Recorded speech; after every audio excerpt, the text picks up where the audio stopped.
ഇത് ഹിന്ദു ഖേദം പ്രകടിപ്പിച്ചെങ്കിലും സ്വർണ്ണക്കടത്തും ഹവാലയുമായി ബന്ധപ്പെട്ട വിവരങ്ങൾ ഉൾപ്പെടുത്താൻ PR ഏജൻസിക്ക് നിർദ്ദേശം നൽകിയത് ആര് എന്ന ചോദ്യം ബാക്കിയാകുന്നു. ഇക്കാര്യത്തിൽ മുഖ്യമന്ത്രിക്കും മുഖ്യമന്ത്രിയുടെ ഓഫീസിനും വിശദീകരണം നൽകേണ്ടി വരും. കാര്യങ്ങൾ വിശദീകരിക്കാൻ സഹായം വേണ്ടെന്ന് നേരത്തെ പറഞ്ഞ മുഖ്യമന്ത്രി ഇപ്പോൾ PR ഏജൻസിയുടെ സഹായം തേടി എന്നതുകൂടി തെളിയുകയാണ്.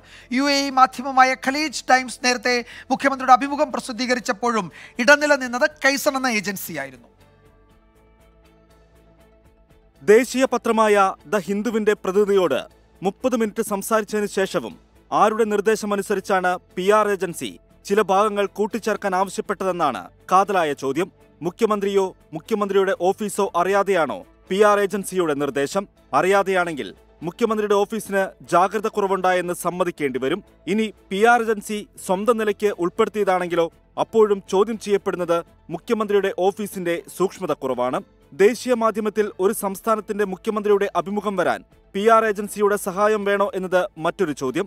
PR ഏജൻസികളുമായി ബന്ധപ്പെട്ട് മുമ്പൊരിക്കൽ ചോദ്യമുയർന്നപ്പോൾ മുഖ്യമന്ത്രിയുടെ പരസ്യ പ്രതികരണം ഇതായിരുന്നു: നിങ്ങൾ കുറച്ചു കാലമായല്ലോ ഇത് ഈ കയ്യിലും കുത്തി നടക്കുന്നു. ഇപ്പം പുതുതായിട്ട് വന്നതല്ലോ, ഞാനും കുറച്ചു കാലമായി കയ്യിലും കുത്തി ഇവിടെ നിൽക്കുന്നുണ്ട്. നമ്മൾ തമ്മിൽ എങ്ങനെയാണ് സംസാരിക്കേണ്ടത് എന്നതിന് മറ്റാരുടെയെങ്കിലും പെട്ടെന്ന് ഉപദേശം തേടി മറുപടി പറയാന്നുള്ള ശീലമാണ് എനിക്കുള്ളത് എന്ന് അത് സാമാന്യ ബുദ്ധിയുള്ളവരാരും പറയില്ല കേട്ടോ. ഇപ്പോൾ 4 വർഷം പിന്നിടുമ്പോൾ PR ഏജൻസി പ്രതിനിധികളുടെ സാന്നിധ്യത്തിൽ മുഖ്യമന്ത്രി അഭിമുഖം നൽകുന്നെന്ന് പത്രം തന്നെ വ്യക്തമാക്കുന്നു. ഇക്കാര്യത്തിൽ ഇനി മുഖ്യമന്ത്രി എന്ത് വിശദീകരിക്കുമെന്നതും ശ്രദ്ധേയം. Political desk 24.